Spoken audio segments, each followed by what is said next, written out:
Welcome to today's CIT Tech for Business podcast. Today we're sitting down with Todd, Matthew, and the marketing team, Kelsey and Tara, myself, and we're going to be discussing social media for business and the pros and cons for that.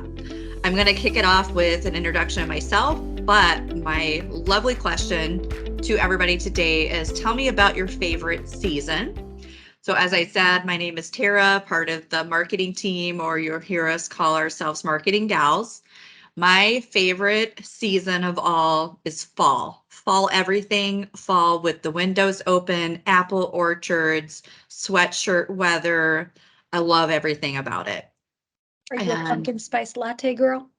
You know what? I am not, but I'm going to try it this year. It's a goal of mine to see if I'm going to like it or not. So I have that on my Starbucks to-do list for sure. But Kelsey, I'll kick it over to you. You know that I interrupted you and I was like, PSL? Fall? What? No, I am not a pumpkin spice fan either, but I'm Kelsey. I'm part of our marketing team, and favorite season would have to be winter. I'm that person. I just binge watch Gilmore Girls for the 5th time in my life. And when she goes, I smell snow, I'm like, that's me, 100%. I will go outside. And I love snow, probably because I work from home and I don't have to drive in it. So our relationship is great. So the introverted part of me, I'm like, yeah, if I can sit there with a million blankets, wool sweaters all day long, that's my jam, 100%. I'll pass it on over to Todd.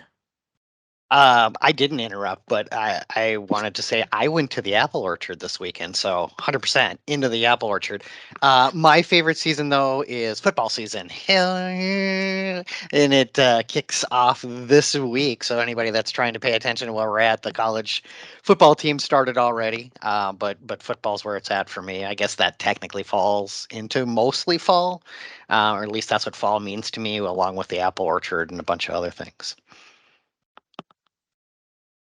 Nice. Matthew? I had a joke answer, but Kelsey, you're right. I have to go with winter because I grew up in the desert and I get to see snow now. And I don't think I'm ever going to get used to that. I know that's not, you guys are probably like, yeah, snow, great. Thanks. Yeah. Let's move on. Yeah, for what it's worth, I was born and raised in Minnesota, went out to the desert for 4 years, and I did not miss snow at all. So I was kind of the exact opposite. It was like, hey, Yeah. wow, it's amazing. It's 75 degrees and sunny again. Awesome. Yeah, No, don't put me in a desert again. I went home to visit early this year, and yeah, a couple of weeks of that was more than enough. I just can't even imagine. I'm like, winter, we kill the big bugs in winter. There are no giant bugs because it freezes. Also, one of my favorite things. So now that we're tangenting already, Tara, do you want to bring us back to where we're at today? I've already lost control, but hey, it's always a great topic because we up here in Minnesota, we have all the seasons. So there's always a little piece of every one of them that we can all enjoy. But yes, getting back to the subject of hand of social media for business, let's start off with some of the pros. Let's talk about that. Why would a business even want social media?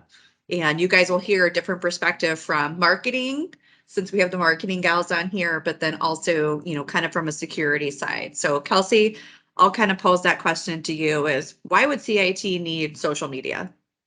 Right. I mean, social media is not a new thing. And just to give everybody a little background, I worked in B2C, right?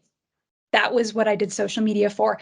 That's a whole different world when you're like, yep, I'm talking directly to my customer. They're going to buy a product. They're going to get a targeted ad on LinkedIn, on Instagram.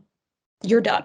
That's a whole different world. Today, we're not really talking about the B2C. We're focusing on the B2B because that's what we're talking about here at CIT. That was kind of the big hurdle that I had to overcome when they were like, yeah, you can help with social media. And I was like, that's great. But if I did my own personal social media, it's going to look worlds different than what it looks like for a business. So, right, it's kind of always been touted as, well, it's the free organic reach. Everybody should do social media because it's free marketing. You don't have to pay for it. You just get on there and people can know about you and you're done. And then you hear the jokes about the algorithm. Well, the algorithm changes day in and day out. That is probably the biggest pain point that I would say. Why social media for business is, first, who is your customer? knowing who you're marketing to and which social media platform they're on is really step one, rather than, hey, I'm going to be on Twitter, I'm going to be on LinkedIn, I'm going to be on Facebook, I'm going to be on TikTok, and I'm going to do all of the things. Today, if I went on TikTok with our LinkedIn strategy, it would fail. I'm not telling myself that a 50-year-old business owner in Minnesota is on TikTok. Maybe they are, but that's probably not the target market that's currently on that social media platform. So why you would use social media for your business is more, who are you trying to reach? And where are they currently at? Where are they looking at for their education, for their trends, for networking purposes? Because that's the LinkedIn, the whole, well, I go on LinkedIn and I get 10 different salespeople asking me if they want an intro meeting. Right? That's the idea. You normally typically would not get that on Instagram. You probably wouldn't get that on TikTok, right? You're consuming versus connecting, that sort of a thing. So I think it's my favorite Todd and Kyle, our CEO, answer. It depends. Why do I need social media for business? Well, it depends on what you're trying to get, what your end goal is. If that kind of gets us where we're going to start there, Tara. Yeah, no, I think too, just establishing that brand, because a lot of times if they're talking about a company, then immediately they go to social media, where what do they have for their social media pages? Can I go out there and kind of take a look at it, see what they've got posted, so on and so forth. And I think with CIT, I was talking with Kelsey earlier about the spaghetti analogy. Like, I'm cooking spaghetti, I got all of the noodles in the pot, and then when you take some of them out and you throw against the wall and see if some of them stick, sometimes you kind of have to try that and see if it's going to work or not work, because some of the trends too within social media is like, hey, this started off really well and we had a lot of engagement. For instance, like our Facebook page, we have a ton of engagement with our current um, employees, and we had some of the customers, but not a lot of customers. So it's like, okay, well, is Facebook dead for CIT for customer engagement? So it's that analogy. I'm going to throw it against the wall, kind of see what sticks, determine your audience, like Kelsey had mentioned, and really kind of fine tune that message. And then I can go around and then figure that, oh, yep, that noodle there is the one strategy that we're going to utilize and move forward. But I know it's kind of a silly one, but some food for thought there. Food with spaghetti. I like it. I just wanted to interject in case anybody didn't know we were from Minnesota. We did get an open there and a dare. So that's two swings and hits for Minnesota, Western Wisconsin. Um, Sorry for the tangent. So a couple things that I heard. One is that there is basically the real reason to answer the original question is there's just massive audience, right? Regardless of platform, the reason that you go after social media is it's huge, and in most cases it's free. Um, One of the questions that naturally comes up to me when you used your spaghetti analogy, and for what it's worth, I'm one of the executive levels at CIT, so naturally I'm going to ask questions that come from that slant. I'm going to let Matthew handle the security one for the most part today, although I'm sure I can't stop myself from asking. But in this particular instance, is how do you know what the measurement is on your spaghetti tossing that says that was successful, it did actually stick, and that one didn't? And how do you know when it's time to pivot or change? No, that's a Tara, do you great mind if question. I Yeah, start go off on ahead, this one? Kelsey. Awesome. I was going to say, both Tara and I will come at this from slightly different angles. So I'd say my favorite thing, of course, to do, back to you, Todd, is well, what's the goal of this campaign? Because, I can go on, I'll use Instagram as my network of choice, media of choice here. If I go on Instagram and I say, well, I got 500 likes on this reel, that's great, but that's an impression. That's not, nobody's clicking through to a landing page. I'm not converting anything. I'm 100% just going for impression based. So as far as what do you know what's going to stick? Well, what do you want out of it? Because there's a little bit of, well, that was great, but if my goal is to get somebody migrated to Azure and I want to find out, these are my target people, I want them to go and I want them to set up a meeting. Okay, well, we have the tools to track to say they came from social media, they did this action, and within this time frame, they set up a meeting. If I'm going all the way back to my campaign, I'm then looking for them to go through and take an action off of that reel, post, ad, whatever it is. That being said, a lot of people will start and say, well, I'm just looking for brand awareness. That's why I'm on social. I want somebody to know my brand, to recognize it. That's really hard to track. At that point, you're guessing that impressions are giving you that, but that's where a lot of the reporting on really every single social media platform is super powerful for them to say, this is your audience. This is who you're reaching with this impression, is this demographic, this age group, area. Because even with our podcast, we do that where I'm like, really, my one dot up in Alaska, Matthew, I'm like, right, that's probably not going to be my target audience, and I know who that is. But on social media, it feels a similar way that you're kind of sitting there and you're like, well, I think based on the fact that there was roughly this many people in this age group in this area that I achieved my goal. But you may not actually be able to look at a purchase and say that was directly part of that, especially in the B2B world. B2C, that's much easier. You click on an ad, they buy the thing. You're good to go. So your answer was you need a strategy before you move forward. So there are measurements that are there, but you need to put some sort of thought process behind, and I'll grossly generalize, but this is kind of blending things that you said already, right? As you start with saying, what is my platform? Well, I should take that back. You start with saying, who is my audience? And then you're kind of pivoting into, what is the platform I'm using? Is that appropriate for whatever my target audience is? So we kind of talked about that's going to be different from B2C to B2B. B2B is probably going to be a LinkedIn, something along those lines. And then you're going to start to develop, what is it that I'm trying to do? Am I trying to get people to thumbs it up with your impressions, or am I trying to get it to click through and so forth? I'm sure I missed some additional steps in there, but that's what I heard. Is that fair, or anything you want to expand on? No, I think that's fair. And Tara, you can certainly add anything here, but yeah, no, 100%. And I like that you said the little like. I'm like, oh, throwback to the Facebook days when everybody was going for the likes, and now they're like, we don't care about likes. There has to be click-throughs and more action. Yeah, I will add a little bit into that. Getting back to my spaghetti, we have to kind of establish that baseline on the social media networks. Because like back then, you're like, yeah, let's just get a page out there, get our content so they see CIT.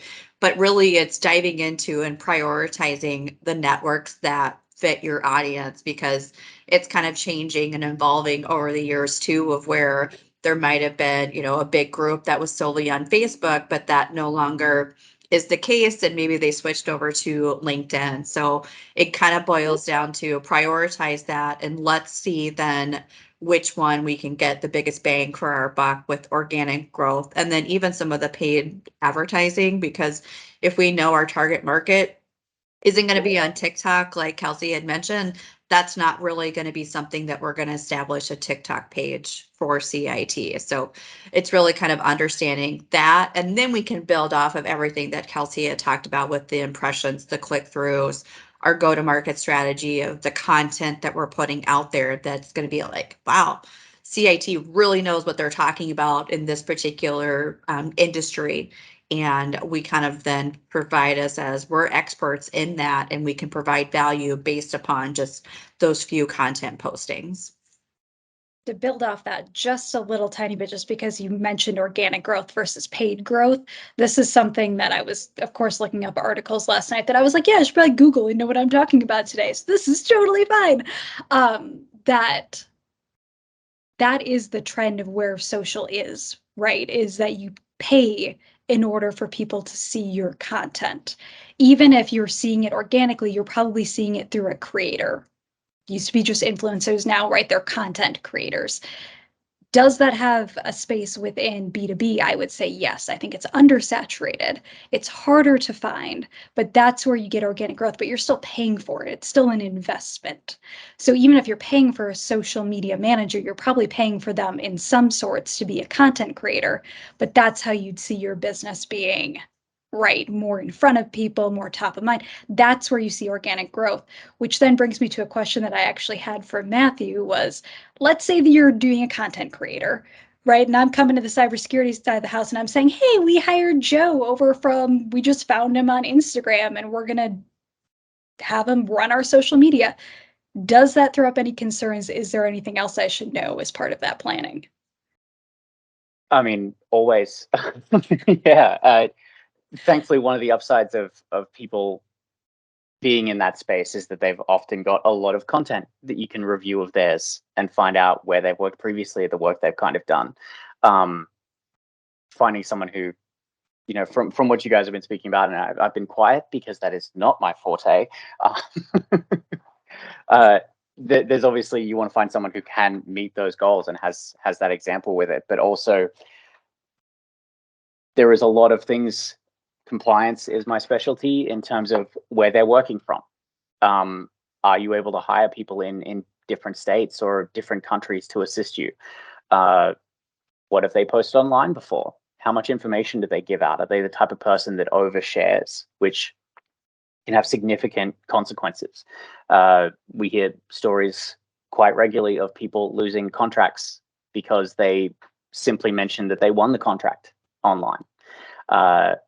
Facebook used to be big for that.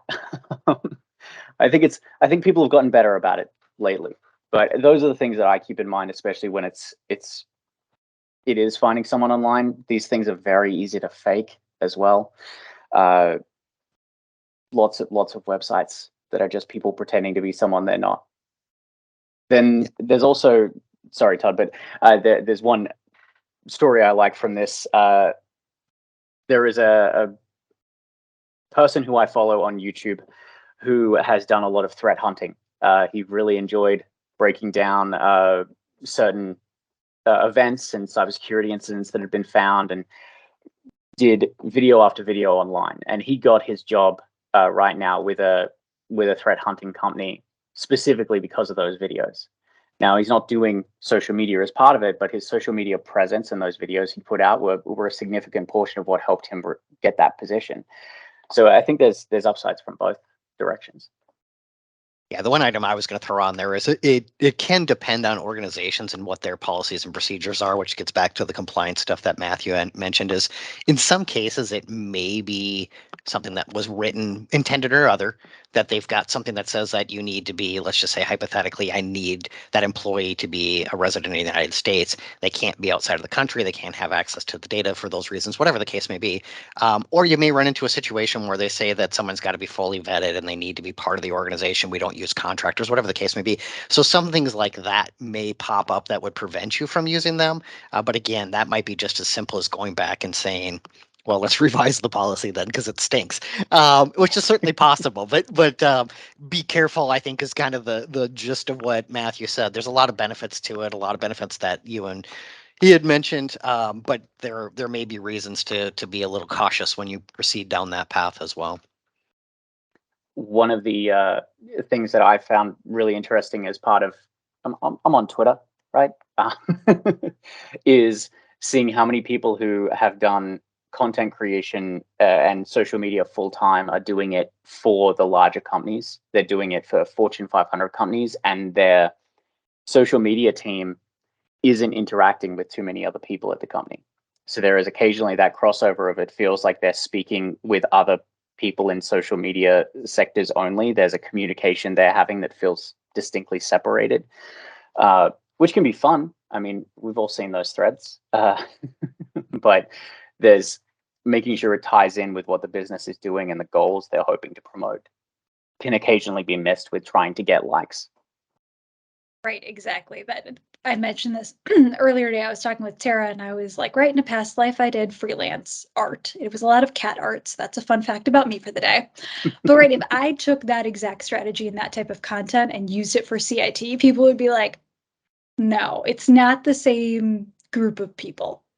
Maybe some overlap, but again, I'm not drawing little tech cats and being like, here's a cat. People are like, don't care about that, Kelsey. Keep going. I want to know about cybersecurity. I'm like, 100%. I hear you. But to that point, just because somebody has a lot of followers doesn't mean that they're the exact best fit for that project. But that also made me think of an interesting point between internal and external, right? That you can have your employees interacting with something and you can have your potential audience interacting with something. But that also varies by platform, right? We see Facebook do really well with groups.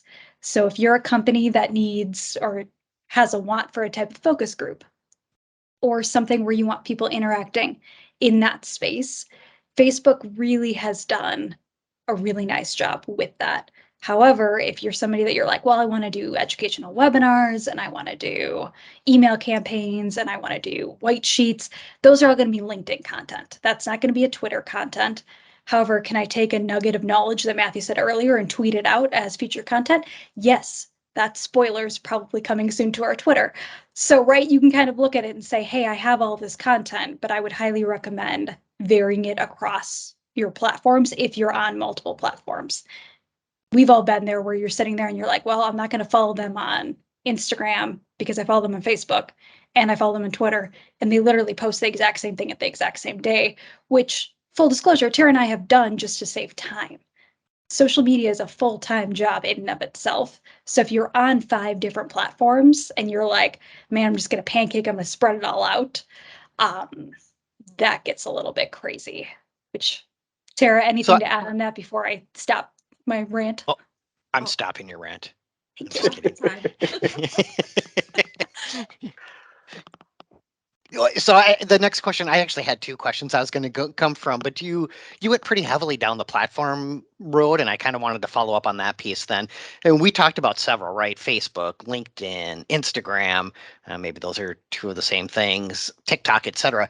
Are there specific platforms that you as a marketing team looks at specifically, and does it matter if it's B2C versus B2B?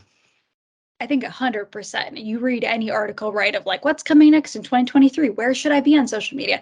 It's TikTok. That's video content. That's the reason everybody's like, you should have video content. But beyond that, it's short form video and audio. They call it Instagram, right? Like the older person's TikTok. You get to see TikTok 2 weeks after it was popular, right? That's, of course, owned by Meta, same parent company as Facebook, Instagram. But 2, as you see growth, almost all of these have pretty steady growth. I think Twitter was the least on whatever article I was reading last night that had, hey, what's top, what's bottom. YouTube, of course, is in there. That's longer video content, but they're getting more, right? The like TikTok, here's this little 10-second video. So I'd say as far as which platform, again, what audience are you looking for? What's growing the fastest is TikTok. Facebook was second, but again, what are you using it for? So that shouldn't be a go ahead. LinkedIn is the oldest, but shows almost the exact same amount of growth. So again, B2B, I would say do LinkedIn first and then go from there. YouTube was after that, then Instagram. Then I believe there was a couple other ones thrown somewhere in there. And then Twitter was the way bottom because I heard somebody say the other day, Twitter's just people talking about themselves. So as far as a marketing strategy goes, unless you're Wendy's and you're really, really witty, and that's what you're going to kind of go viral for, is tweeting really kind of snide comments. If that's not your business's tone and your brand and you don't have that preset, maybe just wait on Twitter for a little bit and then keep going from there.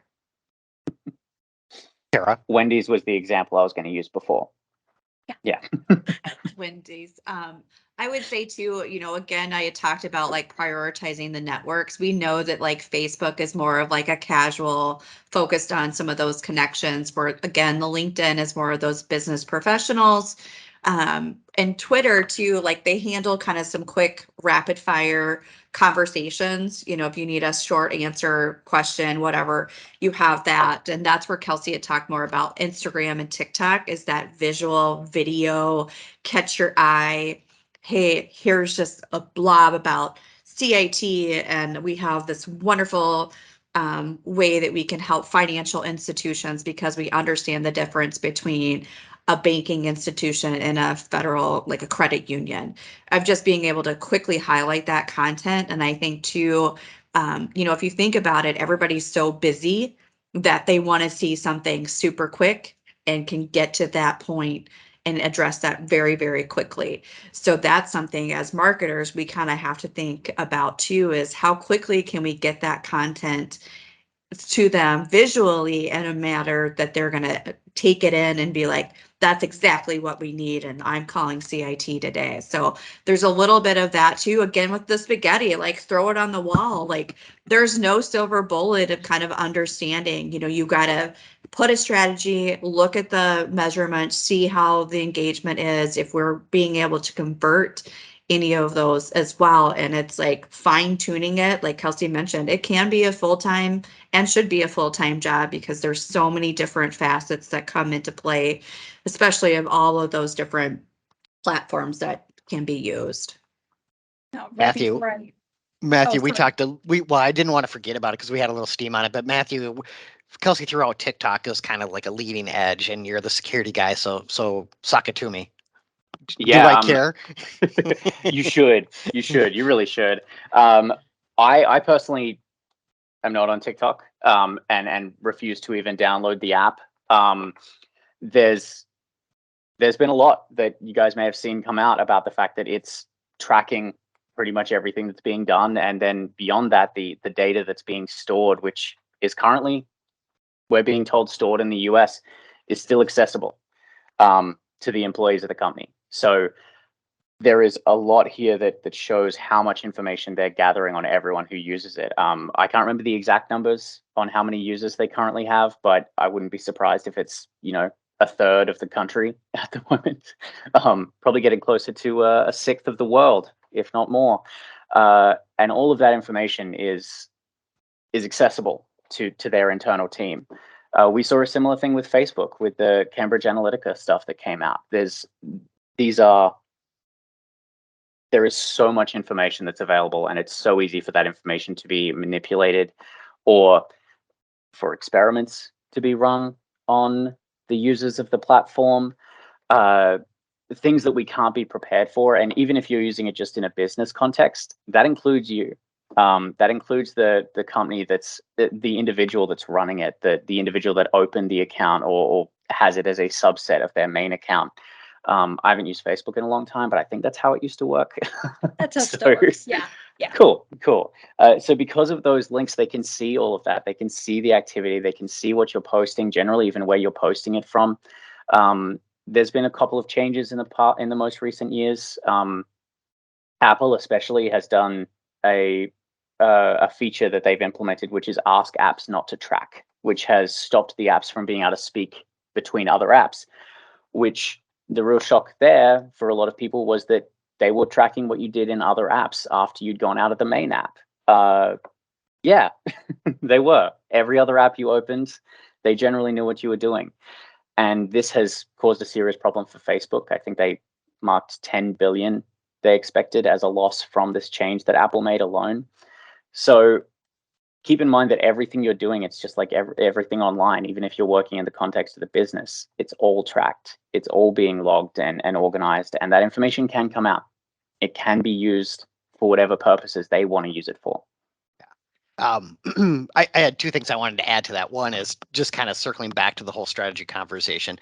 We're not saying don't use TikTok, just so we're clear. But if you do, going back to the strategy pieces, have a strategy. Think about it. What are you going to share? Do you care if that's out in the wild? Do you encourage it? Matthew mentioned there is potentially some testing or spaghetti throwing that you want to potentially do with that. That might make a lot of sense, but just be thoughtful about it. Understand that everything that you know or you're sharing is going to be viewed, not just as a whole to a social media community, but it's going to be viewed specifically inside of China, and they're trying to look at that. And then my tangent item was talking about the Apple stuff. Is I actually use DuckDuckGo app on my personal phone device, and just looking at it over the last last 7 days, I've had 26,550 tracking attempts stopped by the application. So that's from one app to another, just the tracking data it's trying to keep. DuckDuckGo app itself, you have that capability of turning on that tracking and stopping it. So it sounds like we've got potentially another podcast, but just the sheer quantity. I think when I first turned it on, within the first hour, I had nearly 10,000 hits on, and I couldn't believe how many tracking things on my phone were trying to gather all that data about me. And I don't even have any of the social media apps aside from LinkedIn on my phone. I lied. I have one more thing. When it comes to LinkedIn, personally, this is more an executive feedback. I hate LinkedIn. The people that I'm connected to are almost all companies I already do business with. So if I don't do it that way, everybody I connect to is trying to immediately, it's like instantly, as soon as I connect with them, here's an ad campaign that's targeted directly to me and in my inbox, and I can't stand it. And then I'll say, hey, look, we're direct competitors or whatever. They always make it look like we're collaborating. And as soon as we connect, it's a sales effort, or someone's trying to get me to hire somebody, and I immediately unfollow them and go, you lied to me. So from my perspective, LinkedIn is not something I prefer. I'm guessing plenty of people out there have had similar experience, but figured I'd share that before we wrapped up. No, go Sorry, ahead. just to quickly add on that, Google Chrome the other day, I'm not sure if they've rolled this back yet based on the public outcry, but Google Chrome did say that their plan within the next 6 or so months was to stop the use of ad blockers within Google Chrome as well. There is a huge amount of money that goes with ad blockers working, and I think in direct response to what Apple's done, they're going in the other direction, whatever external influences they have. You really want to keep this in mind. Todd used DuckDuckGo. I have a lot of plugins specifically to block that type of tracking on how I access everything I do here at work. They don't need to know what I'm looking at. I get enough ads from solutions already.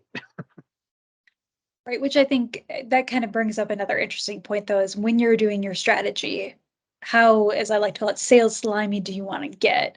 Because, right, I sit on enough educational things from marketing people. They're like, people want it personalized. People want it personalized. People expect that when they get an email, it's tailored to them, that you are not generalizing anymore. We're kind of just conditioned to know, hey, when I open up my phone, I'm going to see an ad for something that's pertinent to me. I'm not going to see an ad to something that's not pertinent to me unless my husband looked at it on our IP address, and then I get to look at him and go, and why were you looking at this tech item on the side? Because now I'm getting ads for it. But it's one of those things that it's not hard and it's not expensive. As we're saying, oh, social media is kind of, cheap, easy. Even with our base level, I can go in and I can see so much demographic data and so much behavioral data. So, right, it's kind of one of those things where it's okay, it can be really powerful for your business because you can have all of these insights. But two, where's that data going? How are you signing up for all of these different platforms? If you have somebody for social media, how much access does that person have to other things? Because that's a question I brought up to Todd and Matthew previously was, well, yeah, it's your personal Facebook account that they have you sign up for your business account with. So if I signed up with my work email as part of this to then set it up, that would kind of be my final question to both of you is there any concerns about just general setup and sign up? Yes. Agreed. I mean, there should be email addresses, groups, and everything that you do this for that are specific to what you're doing them for. You don't want that information to be tied back into personal email or even your personal work email. It makes handoffs very difficult. It makes a whole bunch of everything you've signed into Zoom with is available in a search window within Google. Your role, any numbers that you've attached to it, all that type of stuff. And that's just Zoom. Keeping that stuff safe and secure, it's any information that people can gather about you and the company is useful information. By signing up with custom email addresses that are created for that purpose and tracking the information that way, it makes things a lot safer. In terms of that data bleed. That's my main concern, at least. I think just noting too, and keep in mind, like anything that you put out there in the web is out there. There's no privacy, in general to be able to like, nope, I don't want you to give all that out. Like at some point your email is out there along with some additional information. So it's like just a nice little reminder that keep in mind with all of that too. And I think as well as like, when we are developing strategies, like we're not looking to be spamming people of, wanting to have like our audience to then retweet, like, comment, post, and share everything across all the platforms over and over again, because then that just fills up a lot of those feeds. And then also we don't want to be too needy. Like we're not always wanting to like request or say, please retweet, please share. A couple of things to kind of think about that strategy really plays into it of like, we want that naturally to happen, that if they find that the content is valuable, then they will go ahead and share that to somebody else, maybe within their organization or another business contact, to say, hey, I'm working with CIT right now. I think you should check out this content that they posted, because it would be great for you guys to consider having CIT come in, and help them. So just a couple of little things I wanted to kind of make mention of. Yeah. And Can as I time's mention- going close to time, Yes. say your last thing, Matthew, and then I swear I have like one sentence. I have to say this, or else we're gonna ignore something I said in the other podcast, which is, please don't sign up for social media for your business with your personal email address. It makes it impossible for your IT team to assist with that or help with it. But also, if your personal email address is compromised, the business's email address, social media is compromised, and that can do so much damage, irreparable damage in some cases. So always ask, make sure you can get an email address that's specific for what you're doing, and that'll save a lot of potential future heartache. That's perfect. And that's kind of along the same veins as I was going to say. We talked about a lot of things, tangented a fair amount because I can never stop talking, too much coffee. But essentially, just have enough of a strategy to slow down, know who your audience is, know where they're at, and then slow down enough when you're signing up that you're just not trying to do everything all at once, giving all this information, and then later going, maybe I shouldn't have shared that. That was maybe not exactly what I wanted to do, even though, right, you hear people are like, it's free, things are changing daily, these sounds are trending, and if we don't get it out now, then we won't be trending. And it's like, just have enough of a strategy that then you have a base to pull from so you can be quicker in the future while still being, not making Todd and the Matthews of the world sweat with your, hey, we're just going to sign this up with my Gmail and we're going to keep going. So that's, thank you guys. It's a good reminder to slow down where it counts.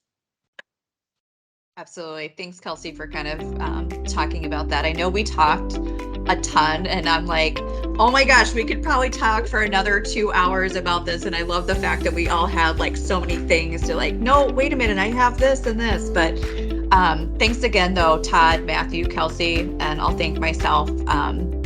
As Kelsey had mentioned earlier, we love to talk and we love to tangent, but this, I think, was a great way to kind of just showcase pros and cons about social media for your business. So I will say, if you have any feedback for us about today's topic or any additional topics, please visit cit-net.com/podcast, or you can email us at info@cit-net.com.